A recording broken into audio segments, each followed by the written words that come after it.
Hyderabad Dilsukhnagar లో hostels నిర్వాహకులతో Malkajgiri CP coordination meeting నిర్వహించారు. పోకిరిల్లో ఎక్కువ మంది హాస్టల్ విద్యార్థులే అని గుర్తించినట్లు ప్రకటించారు. Dilsukhnagar zone hot spot గా గుర్తించామన్నారు. రాత్రిపూట అవసరం లేకున్నా రోడ్లపై తిరిగి న్యూసెన్స్ చేస్తే చర్యలు తప్పవని హెచ్చరించారు. ఈగల్ టీమ్ తో కలిసి దిల్సుఖ్ నగర్ లో డ్రగ్ టెస్టులు నిర్వహిస్తున్నామన్నారు. హాస్టల్ విద్యార్థులను దారిలోకి తెచ్చేందుకు యాజమాన్యాలు సహకరించాలన్నారు.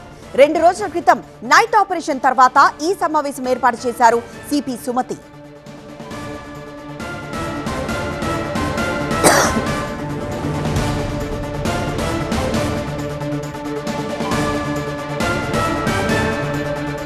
భద్రత విషయంలో నగర పౌరులకు ఎలాంటి భరోసా ఇస్తున్నారు?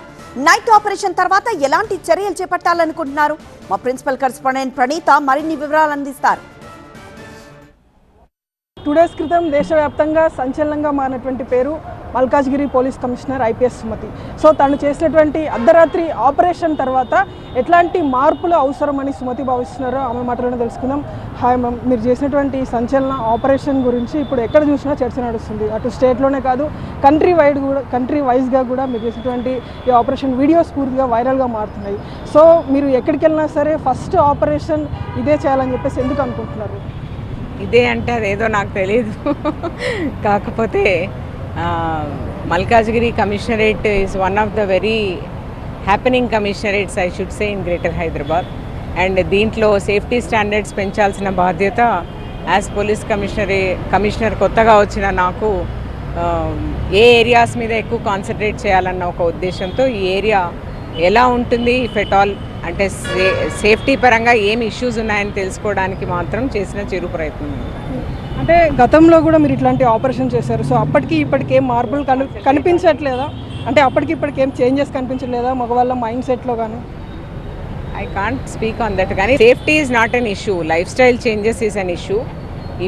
అప్పుడు రాత్రి 10 గంటలకు బంద్ అయ్యేది, ఇప్పుడు లైఫ్ 10 నుంచి స్టార్ట్ అవుతుంది. కాబట్టి మాకు ఛాలెంజెస్ పెరిగినాయని నేను అనుకుంటున్నాను. దానికి అనుగుణంగానే యూత్ మొత్తం రాత్రంతా మేల్కోవడం వల్ల, వాళ్ళ ఎనర్జీ లెవెల్స్ ఎక్కువ ఉండడం వల్ల డిఫరెంట్ యాక్టివిటీస్కి డిఫరెంట్ అలవాట్లకు లోనవుతున్నారు. ఆ లోన్ అయ్యే పద్ధతిలో వాళ్ళు ఏ అలవాట్లు మాకు అవసరం లేదు, కానీ దానివల్ల క్రైమ్ ఏదైతే పెరుగుతుందో దాని మీద యాజ్ పోలీస్ మేము కాన్సన్ట్రేట్ చేయాల్సిన అవసరం ఉందని భావిస్తున్నాం. స్టూడెంట్స్ ఎక్కడైతే ఇక్కడ మీరు హారాస్మెంట్ గురయ్యారో సో అక్కడనే ఈ సమావేశం పెట్టడానికి ముఖ్య ఉద్దేశం ఏంటి? ఎందుకంటే దాదాపుగా 630 హాస్టల్స్ ఇక్కడే ఉన్నాయి. స్టూడెంట్స్ అందరూ కూడా చదువుకునే వాళ్ళే, కాకపోతే వాళ్ళకి డిస్ట్రాక్షన్స్ కూడా చాలా ఎక్కువగా ఉన్నాయి. అండ్ స్టూడెంట్స్ ఇంతమంది ఉంటున్నారు కాబట్టి ఇక్కడ అసాంఘిక కార్యకలాపాలు పెరిగే అవకాశం ఉంటుందని పోలీస్ భావిస్తారు. కాబట్టి ఇదే ఏరియాలో అందరినీ కలుపుకొని ముందుకెళ్తే తప్ప సేఫ్టీ సాధ్యం కాదన్న ఒక ఉద్దేశంతో ఇక్కడే పెట్టాం.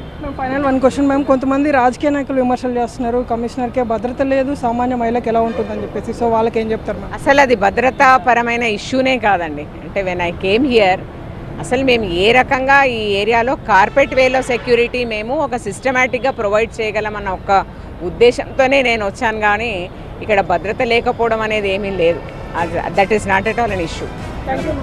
ఒక మహిళ ఈ విధంగా రోడ్ల మీదకి అర్ధరాత్రి వస్తే కనుక ఎట్లాంటి సిచ్యువేషన్లో తెలుసుకునేందుకు తాను ఈ తరహా వర్క్ చేశానంటూ కూడా సుమతి చెప్పినటువంటి వర్క్. సాయి కిరణ్తో దిల్సుఖ్ నగర్ నుండి ప్రణీత టీవీ.